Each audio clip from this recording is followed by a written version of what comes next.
ברוכים הבאים לאלישע והזוויות, עונה ראשונה, פרק 22. עד היום, כשדיברנו על הזהות הטרנזית, ההנחה הסמויה שעמדה ברקע הייתה שמדובר באנשים בוגרים, שמכירים את עצמם בדיוק כמו שאתם ואני מכירים את עצמנו. היום אנחנו נשאל את השאלה, האם יש מקום שמשהו ישתנה בשיקולים שלנו ברגע שמדובר בקטין? נניח ילד בגיל 12 שמשתף שהוא חש שהוא בת בגוף של בן, או ילדה בת 10 שמספרת שהיא חשה שהיא בן בגוף של בת. האם מחובתנו לקבל את הזהות הזו, או שמא דווקא להטיל בספק?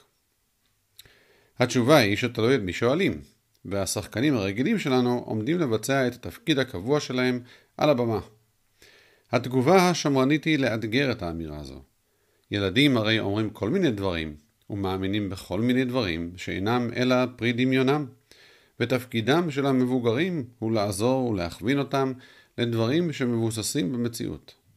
לכן, נקודת המוצא צריכה להיות שהאמירה דרמטית שכזו איננה שיקוף של אמת פנימית, אלא דבר שרוב הסיכויים שיחלוף תוך כמה ימים, כמו הרבה דברים אחרים שילדים מדמיינים. ואם התופעה ממשיכה לאורך זמן, יש מקום לשקול אם מדובר בתהליכים פסיכולוגיים אחרים שמתרחשים מתחת לפני השטח ושבאים לידי ביטוי כרגע בבלבול לגבי המגדר שלהם. אבל זה לא אומר שהתחושה הזו שלהם היא יציבה מספיק כדי להיחשב זהות. רק לאורך זמן, חודשים ואפילו שנים, אם נראה שהזהות הזו מתייצבת כזהות טרנזית, אז יהיה ראוי שנכיר באיך שהם מזדהים באופן מפורש כדבר אמיתי. לעומת זאת, התגובה הליברלית וספציפית הפרוגרסיבית היא להניח שמדובר בשיקוף של האמת העמוקה ביותר של הזהות של הילדים, ושחשוב דווקא לאשש ולתמוך בזהות הזו כשהיא מגיחה לאוויר העולם בהתנהגות או בהצהרה, כדי שלא נפספס אותה. את הגישה השנייה הזו אפשר לשמוע בהמון מקומות, כמו לדוגמה בהרצאת הטד הזו של אנג'לה קיי גאופורד, רופאת ילדים וטרנזית בעצמה. וככה היא אומרת: התפקיד שלנו הוא להאזין, לשאול שאלות, ואז לחכות לתשובה. וכשהם מתחילים לחשוף את עצמם, התפקיד שלנו הוא לתמוך בלי לנווט. מהניסיון שלי בתור רופאת ילדים, שמתמחה בטיפול בילדים טרנזים, למדתי שהילדים הללו לא צריכים שאעזור להם לברר מי הם, אלא פשוט להאזין, ולעזור להגביר ולהעצים את הקול הפנימי שלהם.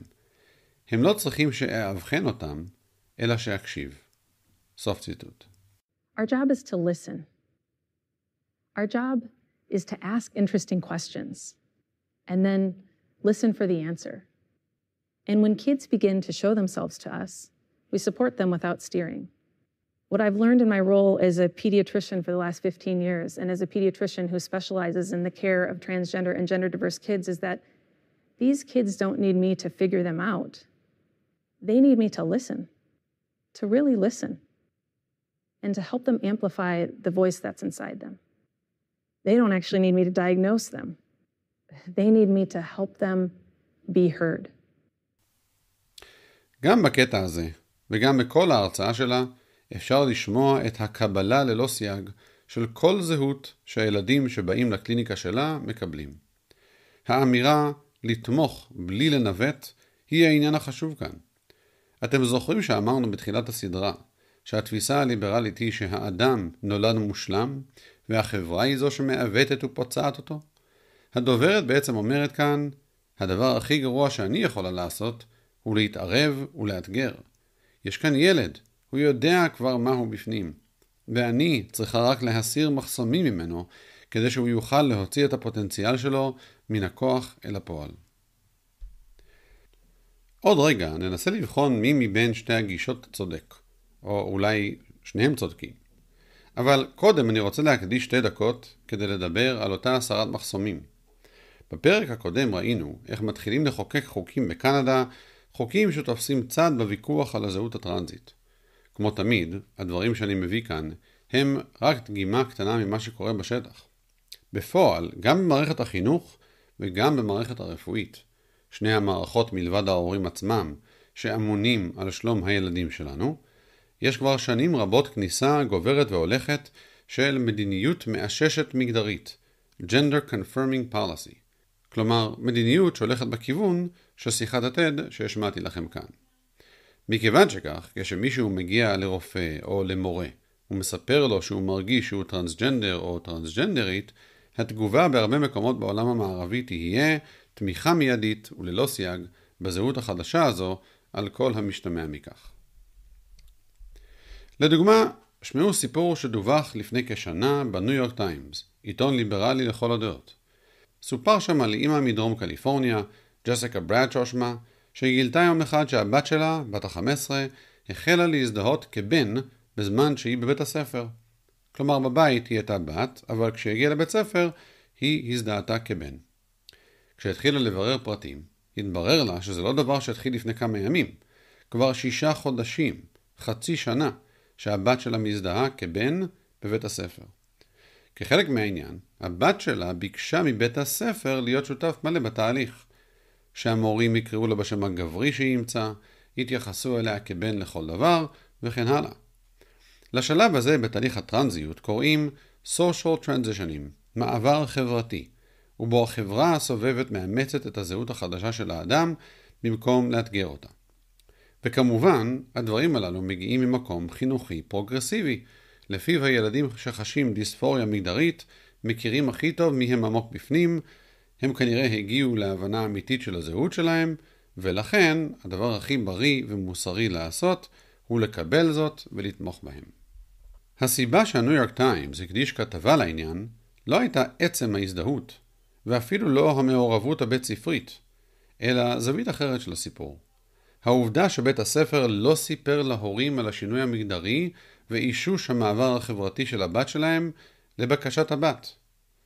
כלומר, באה נערה, קטינה, בת 15, מספרת משהו מאוד דרמטי לבית הספר, שמשפיע באופן עמוק מאוד על כל חייה, חברה, משפחה, אולי גם בהמשך עניינים רפואיים ופסיכולוגיים גדולים, ומבקשת שבית הספר יעזור לה בשינויים הגדולים הללו בסתר. ולא רק שהיא מבקשת, אלא הם משתפים פעולה, ולא מספרים להורים שהם האפוטרופוס הטבעי והחוקי של הילדה. לא היה מדובר כאן ברשלנות מצד בית הספר, אלא להפך, מדיניות רשמית של מדינת קליפורניה והמחוז שבו הם גרו. מדיניות שאומרת, צריך לתמוך אקטיבית בתהליכים האלה בלי לספר להורים אם זה מה שהילד מבקש.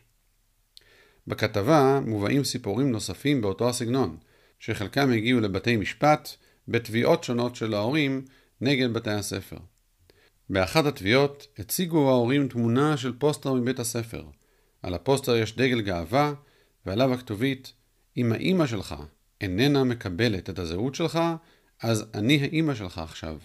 סוף ציטוט. במילים אחרות, המסר כאן ברור. מדיניות בית הספר היא שלפעמים צריך להגן על ילדים מפני ההורים שלהם, גם כשההורים פשוט רואים אחרת את עניין הטרנסיות.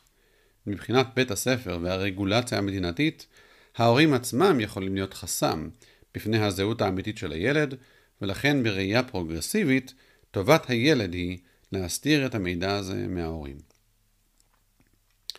אז רק רציתי שתבינו עד כמה הגישה הזאת באמת קיימת ולוקחת יוזמה בקידום הרעיון שצריך לקבל את הזהות של הקטינים. אבל בוא נשכח שזה מה שהם כבר החליטו לעשות, ונחזור לדילמה שלנו. לשאלה איך יש להתייחס לאמירה של ילדים שאומרים אני טרנסג'נדר. כדי לדעת נכון איך להתייחס לשאלה הזו, אנחנו חייבים להרחיב את מבטנו כדי להבין שלא מדובר רק בעניין של קבלה או התגור למטרות חינוכיות בלבד של עיצוב הזהות. שהרי אחרי המעבר החברתי ישנם שלבים מתקדמים נוספים. בהמשך יש התערבות רפואית בגופם של טרנסים. ההתערבות הזו מגיעה בגדול בשתי צורות. נטילת הורמונים שנועדו לעכב את השינויים הפיזיולוגיים שבאים בגיל ההתבגרות ושמפתחים כל מין באופן שונה מהשני, ובשלב נוסף ניתוחים פלסטיים להסרת איברים או עיצוב איברים אחרים כדי לדמות לגוף מראה שדומה למין ההפוך מהמין הביולוגי. כלומר ניתוחים שגורמים לגוף גברי להיראות יותר נשי וניתוחים בכיוון ההפוך. מהזווית השמרנית, התהליך הזה הוא דבר שחייבים להימלט ממנו, כל עוד הוא לא מוצדק ב-110%. מדובר באירוע מתמשך ומורכב ביותר, כזה שמותיר את אותותיו לכל החיים, באופן שאין ממנו חזרה. יכול להיות שתשמעו שיש תרופות מסוימות שאפשר להתאושש מהן, אבל אצל חלק גדול מהתרופות הללו, ההתאוששות אפשרית רק באופן חלקי, או רק אם מפסיקים לקחת אותם תוך כמה חודשים. חלק מן התרופות גורמות לסירוס כימי של הילד, שלא יוכל להכניס או להיכנס להיריון בעתיד. חלק מן הניתוחים גם מותירים את הגוף מצולק, ובמצב שדורש לקיחת כדורים לכל החיים, כדי למנוע התפתחות של סיבוכים בגוף בשל הניתוח. במילים אחרות, זה לא דבר שעושים אותו בהינף יד, והחשש שמעבר חברתי יהיה צעד בכיוון של מדרון חלקלק מסוכן, הוא מובן ביותר.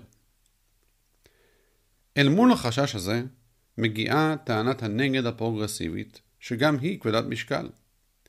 קודם כל, אם מישהו מבין כבר בתקופת הילדות שהוא טרנס, הרי שיש לו הזדמנות מדהימה.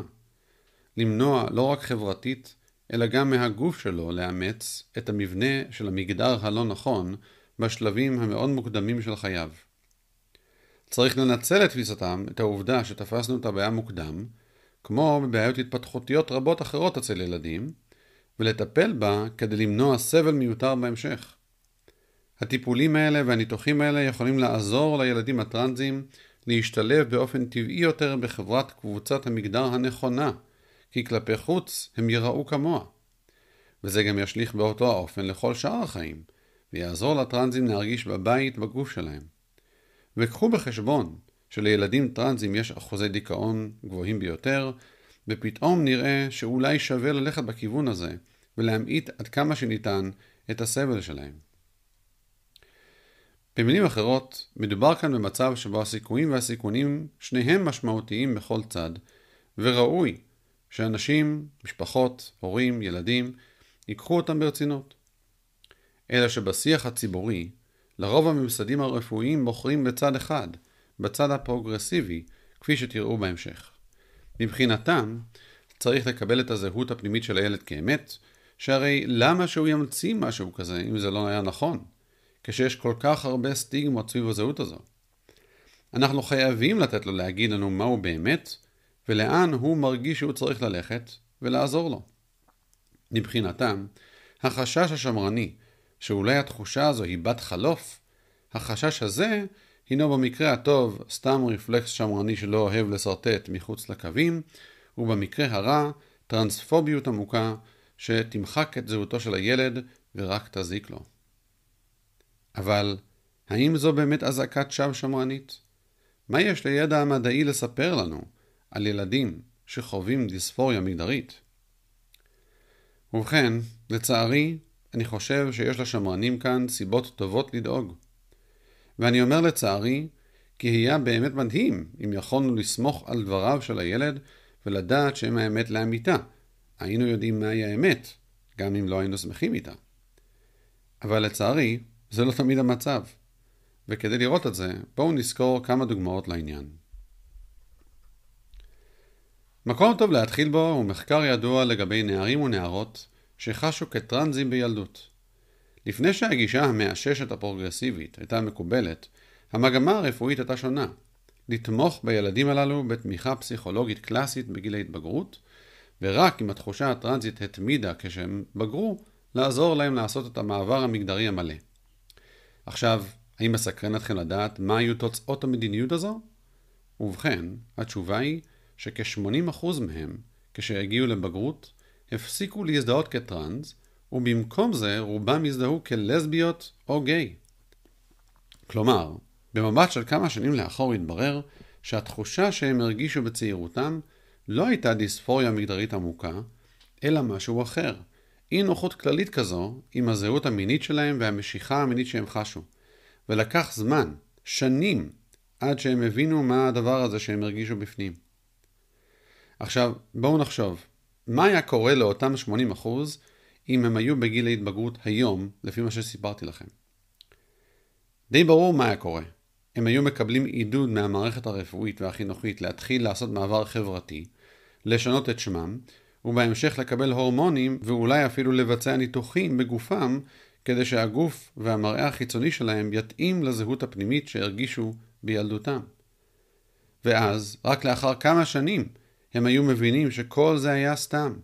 הם בן בגוף של בן, או בת בגוף של בת, אבל הם פשוט גיי.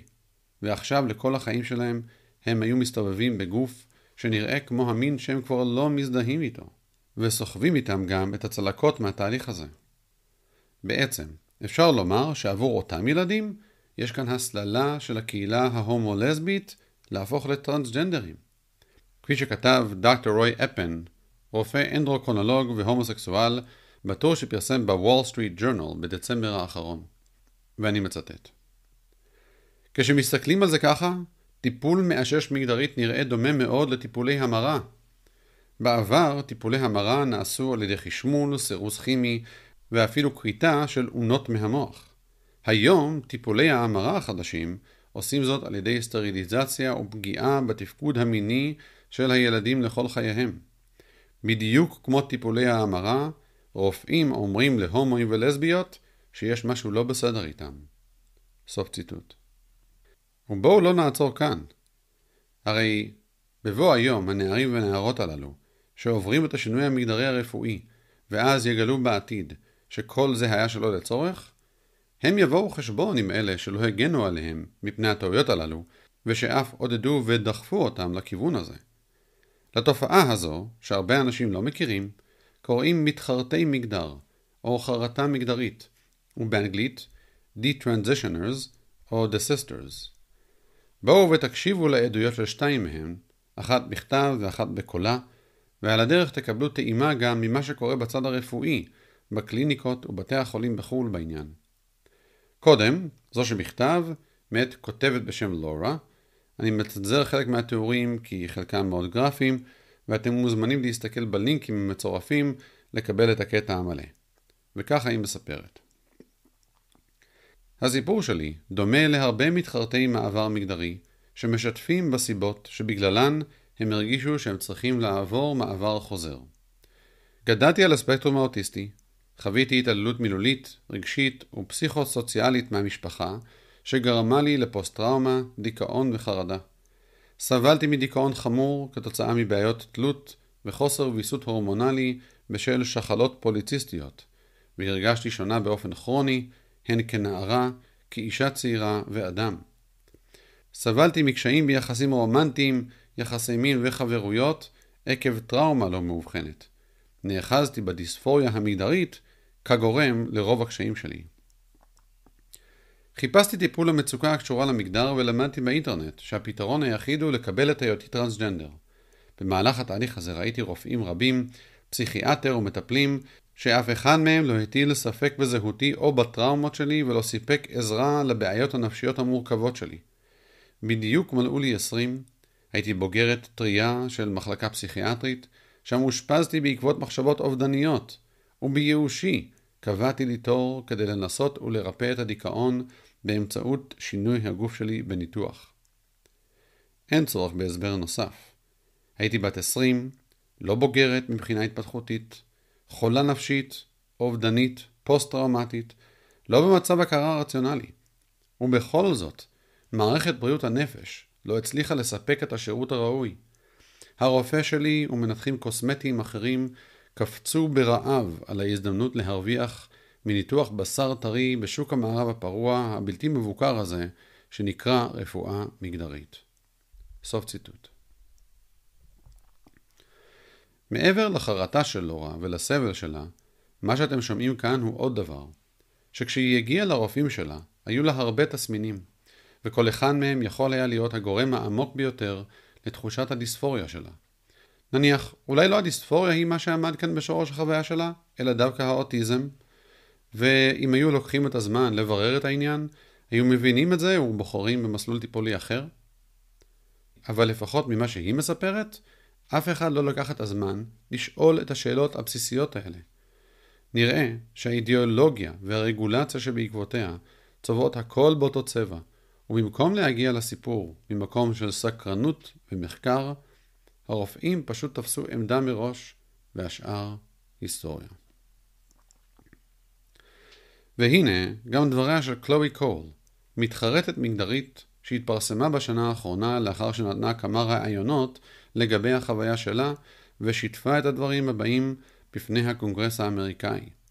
אני אקריא ואשמיע רק כמה קטעים שערכתי של דבריה, אבל הסרטון כולו הוא 5 דקות, אז אתם יכולים בקלות לצפות בכולו בנפרד וברעיונות הרבים ביוטיוב שבהם היא מספרת על החוויה שלה באריכות. שימו לב רק שיש בסרטונים עצמם גם תיאורים גרפיים של הניתוחים שהיא עברה והבעיות הרפואיות שהיא סובלת מאז, אז יכול להיות שההאזנה לא תהיה קלה. וככה היא אומרת. שמי קלואי קול, ואני מתחרטת מגדרית. דרך אחרת לומר זאת, היא שפעם האמנתי שנולדתי בגוף הלא נכון, והמבוגרים שבחיי, שבהם בטחתי, איששו את האמונה הזו שלי, והעובדה הזו גרמה לי נזק בלתי הפיך שימשך כל חיי. בגיל 12 התחלתי לחוש את מה שמומחי הרפואה יגדירו בהמשך כדיספוריה מגדרית. הייתי מתבגרת מוקדמת, והרגשתי לא בנוח עם השינויים שהגוף שלי עבר. תשומת הלב שהתחלתי לקבל מבנים הציקה לי, וכשאמרתי להורים שלי שאני מרגישה שאני בעצם בן, מה שהבנתי למפרע שבאמת היה כאן, היה שסבלתי מתקופת ההתבגרות המינית שלי, ורציתי שהיחס החדש שקיבלתי מהבנים שסביבי ייפסק. מומחי המגדר שהוריי התייעצו איתו אמר להם שהם חייבים להתחיל טיפולים הורמונליים מונעי התבגרות ומיד, ושאל אותם שאלה פשוטה, ופה אני מוסיף שהשאלה הזאת נועדה לרמוז להם שאולי היא תתאבד אם היא לא תקבל טיפול מהשש, ואני חוזר לציטוט, הוא שאל אותם, האם תעדיפו שתהיה לכם בת מתה או בן טרנסג'נדר חי? האמירה הזו היא מה שגרם להוריי להפסיק לאתגר את המערכת, ובראייה לאחור אני לא יכולה להאשים אותם. זה היה הרגע שבו כולנו נהיינו קורבנות של טיפול מאשש מגדרי. מיד התחילו איתי טיפולים הורמונליים. בגיל 13 התחלתי לקבל טסטוסטרון, שהתחיל להשפיע על הגוף שלי באופן בלתי הפיך. עדיין לא ידוע אם אוכל להוליד ילדים בעתיד. אני מסתכלת במראה לפעמים ומרגישה כמו מפלצת. אחרי הניתוחים הציונים שלי צנחו, והטיפולים לא עזרו בטיפול בעניינים הפסיכולוגיים העמוקים שהתמודדתי איתם. הרופאים שלי, עם התיאוריות שלהם על המגדר, חשבו שכל הבעיות שלי ייעלמו ברגע שישנו את הגוף שלי בעזרת ניתוחים למשהו שנראה באופן מקורב כמו גוף של בן. אבל התיאוריות שלהם כשלו. התרופות והניתוחים שינו את הגוף שלי, אבל לא שינו את המציאות. ומעולם לא יכלו לשנות את המציאות הפשוטה שאני הייתי ולעולם אהיה נקבה. כשהתחלתי את התהליך לא הייתי אובדנית, אבל לאחר הניתוחים שעברתי בגיל 16, כמעט והתאבדתי. הרופאים יצרו במו ידיהם את הבעיה שהם טענו שיעזרו למנוע. מהו המסר שאני רוצה להביא בפניכם היום? שלא היה צריך לשקר לי. הייתי צריכה אמפתיה. הייתי צריכה פסיכותרפיה. זמן להבין מה עובר עליי. ולא הבטחה שאם אני אהפוך להיות בן, זה יפתור את כל הבעיות שלי. אנחנו צריכים להפסיק לומר לילדים בגיל 12 שהם נולדו לא נכון. שהם צודקים בכך שהם דוחים את הגוף שלהם ולא מרגישים טוב בתוך אורם. אנחנו צריכים להפסיק לומר לילדים שאפשר לבחור לא לעבור את גיל ההתבגרות. שהם יכולים לבחור איזה גיל התבגרות לעבור, כמו שהם בוחרים איזה בגדים ללבוש או איזה מוזיקה להאזין לה. התבגרות היא תהליך שחייבים לעבור, ולא מחלה שיש לטפל בה. סוף ציטוט. והנה, תקשיבו לזה בקולה. My name is Chloe Cole, and I am a detransitioner. Another way to put that would be, I used to believe that I was born in the wrong body, and the adults in my life whom I trusted affirmed my belief, and this caused me lifelong, irreversible harm. At the age of 12, I began to experience what my medical team would later diagnose as gender dysphoria. I was well into an early puberty, and I was very uncomfortable with the changes that were happening to my body. I was intimidated by male attention, and when I told my parents that I felt like a boy, in retrospect, all I meant was that I hated puberty, that I wanted this newfound sexual attention to go away. The gender specialist I was taken to see told my parents that I needed to be put on puberty-blocking drugs right away. They asked my parents a simple question. Would you rather have a dead daughter or a living transgender son? The choice was enough for my parents to let their guard down, and in retrospect, I can't blame them. This was the moment that we all became victims of so-called gender-affirming care. I was fast-tracked onto puberty blockers and then testosterone. When I was 13, I had my first testosterone injection. It's caused permanent changes to my body, my fertility unknown. I look in the mirror sometimes, and I feel like a monster. After surgery, my grades in school plummeted. Everything that I went through did nothing to address my underlying mental health issues that I had. And my doctors, with their theories on gender, thought that all my problems would go away as soon as I was surgically transformed into something that vaguely resembled a boy. Their theories were wrong. The drugs and surgeries changed my body, but they did not and could not change the basic reality that I am and forever will be a female. When my specialist first told my parents that they could have a dead daughter or a live transgender son, I wasn't suicidal. However, at 16, after my surgery, I did become suicidal. My doctors had almost created the very nightmare they said they were trying to avoid. So what message do I want to bring to American teenagers and their families? I didn't need to be lied to. I needed compassion. I needed to be loved. I needed to be given therapy to help me work through my issues, not affirm to my delusion that by transforming into a boy, it would solve all my problems. We need to stop telling 12-year-olds that they were born wrong, that they are right to reject their own bodies and feel uncomfortable with their own skin. We need to stop telling children that puberty is an option, that they can choose what kind of puberty they will go through, just so they can choose what clothes to wear or what music to listen to. Puberty is a rite of passage to adulthood, not a disease to be mitigated. אוקיי, דברים שלא קל להאזין להם, ולא קל לקרוא אותם. ועם כל זה, חשוב לומר שיש גם סיפורים קשים של נערים ונערות טרנזיות שחשו כלואים בגופם וטיפולים מאששי מגדר עזרו להם. המטרה איננה לעשות כאן תחרות סבל ואמפתיה בין שני המחנות, אלא להעביר נקודה אחת בלבד. החשש של השמרנים מפני קבלה מיידית של הצהרות זהות של ילדים אינו נטול ביסוס. זה משהו אחד להתמודד בגבורה עם הסיכונים שבשני סוגי הטיפול. זה המאשש מגדרית, וזה שמעדיף לחכות ולנהל את הרגשות המורכבים בפסיכותרפיה סטנדרטית, ולבחור לאיזה כיוון ללכת מתוך מודעות לעניין. זה משהו אחר לגמרי, לומר שיש רק יתרונות לאישוש מגדרי, ושאלו שמציעים אלטרנטיבות מגיעים ממקום של טרנספוביה וניסיון למחוק את הזהות הטרנזית. בואו נבחן את מה שראינו עד כאן מעוד זווית. אפשר להסתכל על השמרנים והפרוגרסיביים כמתמודדים עם אתגר לא פשוט, של קיול החיישן שלהם לזיהוי אנשים עם דיספוריה מגדרית בגיל מוקדם. הפרוגרסיביים רוצים להשיג את מה שקוראים בעגה המקצועית recall גבוה, כלומר לא לפספס אף אדם טרנזי, גם במחיר של זיהוי מוטעה של אנשים סיסג'נדר כטרנס. לעומת זאת, השמרנים פועלים בכיוון ההפוך. הם מתעדפים דיוק, מה שקוראים precision, כלומר לוודא שהזיהוי יהיה אמין. הם מעדיפים לפספס הרבה טרנזים, ובלבד שלא לסמן אנשים כטרנס שאינם כאלה. במצב רגיל, שני הקולות היו נשמעים. היו דיונים פתוחים, והורים וקטינים היו מקבלים הסברים על סיכונים וסיכויים של כל כיוון מאת המומחים שהיו מדברים איתם. אבל אם יש משהו שאני מקווה שאתם מבינים מתוך המהלך שהתווינו עד כאן בנושא הטרנס, הוא שלא מדובר כאן בוויכוח רפואי נטו. לוויכוח הזה יש שורשים פילוסופיים עמוקים על מהותה של זהות, על איפה הזהות הזו מעוגנת, וממילא לשיקולים הרפואיים משתכלים כאן גם מוטיבציה אידיאולוגית. הרי אם הפרוגרסיבים יודו שכשקטין ממין זכר אומר שהוא מזדהה כבת, אנחנו צריכים להתחשב במין הביולוגי שלו, ואולי לסייג במשהו את ההסתמכות על הזהות הרגשית, אם הם יודו בזה, תהיה בכך הודעה של הביולוגיה יש משקל מכריע בסיפור הזה. אפילו להם יהיה קשה לקנות את הטיעון, ובטח למכור אותו, שהביולוגיה כן חשובה כשאתה צעיר, ורק בגיל 18 או 20 או 47 זה מפסיק להיות חלק מהזהות שלך. לכן, יש כאן מוטיבציה אידיאולוגית חזקה לסרב להקשיב לשמרנים, שמתריעים בשער שאולי הקטין מבולבל.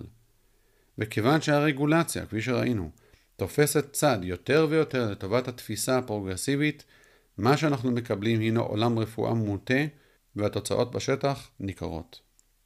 כך לדוגמה שווה להזכיר את הסגירה לפני כשנה וחצי של המרכז הלאומי טאביסטוק שבלונדון, מרכז לטיפול בדיספוריה מגדרית. הסגירה קרתה לאחר בדיקה מקדמית שנעשתה על ידי דוקטור הילרי קאס, שגילתה המון בעיות בממסד, כמו לדוגמה חוסר היכולת לעמוד בעומסים הגדולים של נערים ונערות שמבקשים שירות. בתוך מכלול הבעיות הללו גם עלה שאפילו שאין קונצנזוס מדעי לגבי הטיפול הנכון לדיספוריה מגדרית אצל צעירים, זה לא הפריע להם לקבוע את הגישה המאששת כסטנדרט היחיד שם, ואני מצטט מתוך הדוח עצמו. עובדי הרפואה במקום דיווחו שהם חשים תחת לחץ לאמץ גישה מאששת מגדרית, ושלא לאתגר את הזהות המגדרית המוצהרת, וזאת אף שנוהל שכזה מנוגד לתהליכים הסטנדרטיים של אבחון קליני שהם אמורים לאמץ בכל פעילות קלינית אחרת. סוף ציטוט. בנוסף לכך, נכון לעכשיו מתארגנת תביעה ייצוגית נגד הממסד, בטענה שהממסד הסליל פציינטים לבצע ניתוחים ושינויים הורמונליים ללא הביקורת והזהירות הראויה, וללא שהיה בכך צורך אמיתי רפואי. מארגני התביעה סבורים שהם ייצגו בסביבות 1,000 פציינטים, 1,000 קטינים שמתחרטים על התהליך שהומלץ להם על ידי הממסד. הדברים עדיין בתהליכים, אז כמובן אין לדעת מה יהיה סוף הסיפור, וייתכן שלא יצא מהתביעה הזאת שום דבר. אבל אני מביא את העניין לידיעתכם, כדי שתבינו עד כמה זה נפוץ. והנה עוד טעימה מאיך זה מרגיש לעבוד במקום כזה, ולחוש שהמערכת מצפה ממך להתיישר אידיאולוגית באופן מסוים. אני רוצה לשתף איתכם קטע קצר מהחוויה של תמרה פיצקה, פסיכותרפיסטית שעזבה לאחרונה את המכון הטיפולי בו עבדה. בתחילת הרעיון שהיא עשתה לאחרונה, בפודקאסט בשם Transparency Podcast, היא משתפת קצת על תחילת התחושה שלה שמשהו אינו כשורה במכון. היא מספרת על סמינר חובה בנושא טיפול מאשש מגדרית, שכשהגיעה לסמינר ושאלה שאלות מאתגרות את מעביר הסמינר, היא הושתקה גם תוך כדי הסמינר וגם לאחריו. באחד מסבבי השאלות הללו אמרו לה, אין לך מושג על מה את מדברת, את צריכה לקחת זמן ולזהות את הדעות הקדומות שיש לך לגבי טרנזים. לאחר ההקדמה הזו, היא מספרת את הסיפור הבא, ועכשיו אני מצטט. לאחר כמה חודשים היה לי פציינט בגיל 13, בת ביולוגית שמזדהה כבן. האבא שלה ביקש לקבל מכתב שצריך להתחיל להזריק לילדה טסטוסטרון. אבל אני אמרתי, אי אפשר. לילדה היה רקע נרחב של טראומה, ובנוסף גם אבחון של אוטיזם. במפגשים איתה, כל מה שהיא עשתה היה לגלול בטלפון שלה ולהראות לי סרטי אנימה עם אלימות גרפית מאוד.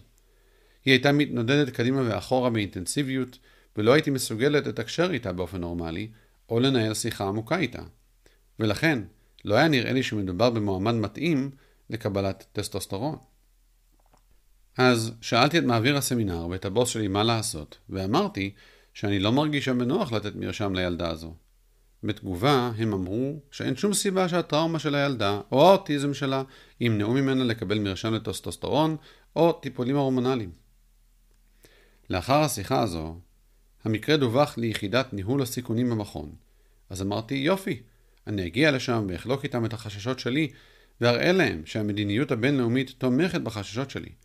אבל כשהגעתי לפגישה, התברר שמבחינתם אני הייתי הסיכון הגדול לילדה הזו. אני הייתי הסיכון שהם צריכים לנהל, והם העבירו אותי מהתיק שלה. אז ידעתי שאני צריכה לעזוב את המכון הזה. סוף ציטוט. כפי שאתם רואים, המערכות הללו דורשות אחידות דעים, וניסיון כמו זה של תמרה להטיל ספק באידיאולוגיה הרפואית השלטת, נתקל שם לא רק בהתעלמות, אלא בעוינות. מה שכן, חשוב לי לומר לסיום שכן מתחילים להיות שינויים, ובמדינות מסוימות באירופה, המטוטלת מתחילה לנוע חזרה לאמצע. במדינות שנהגו לקחת צעדים מאששי מגדר בעבר, כמו סקנדינביה, שוודיה, צרפת ופינלנד, החלו לאחרונה לאמץ גישה זהירה יותר, לפני שמתחילים טיפולים רפואיים. אבל בארצות הברית, ובכלל בארצות הדוברות אנגלית, המאבק בנושא עדיין בשיאו. נצטרך להמתין ולראות לאן הדברים ילכו, ובעיקר איך זה משפיע עלינו כאן בישראל. אבל על הנושא הזה נדבר בפרק אחר. אז זהו להיום. פרק לא קל, אני יודע, אבל זו המציאות. בזאת גם סיימנו לדבר על נושא הטרנזים לעונה הזו.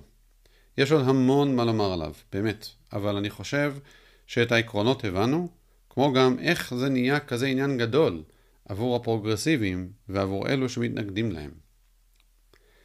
אתם בטח שואלים לאן ממשיכים מכאן. אז בפרקים שנותרו בעונה הזו, אני רוצה להתחיל לסגור פינות. ולכן את הפרק הבא נקדיש לסקירת הסדקים שמתהווים לאחרונה בברית המדוכאים שהפרוגרסיביות מנסה לתחזק, ולהבין לעומק מה משמעותם. בפרקים שלאחר מכן, אני ארצה לחזור אלינו הביתה, לזווית היהודית והישראלית, ולשאול איך הפרוגרסיביות משפיעה עלינו. וזה כמובן קשור לשאלות של אנטישמיות וכו', וגם לשאלות עמוקות יותר על איך המדינה שלנו פועלת היום, ואיך ראוי שתפעל לאור האתגרים שעומדים לפתחנו. אז זה מה שמצפה לנו. מקווה שהיה לכם מעניין. קשה לי לומר שיכולתם ליהנות מהפרק הזה, אבל לפחות מקווה שהוא היה מעניין ונתן לכם חומר למחשבה. אני כמובן שם את כל הדברים האלה בלינקים בפרק, אז מוזמנים ללכת ולראות מה יש שם ולהרחיב. וזהו, ניפגש פעם הבאה. להתראות. ביי.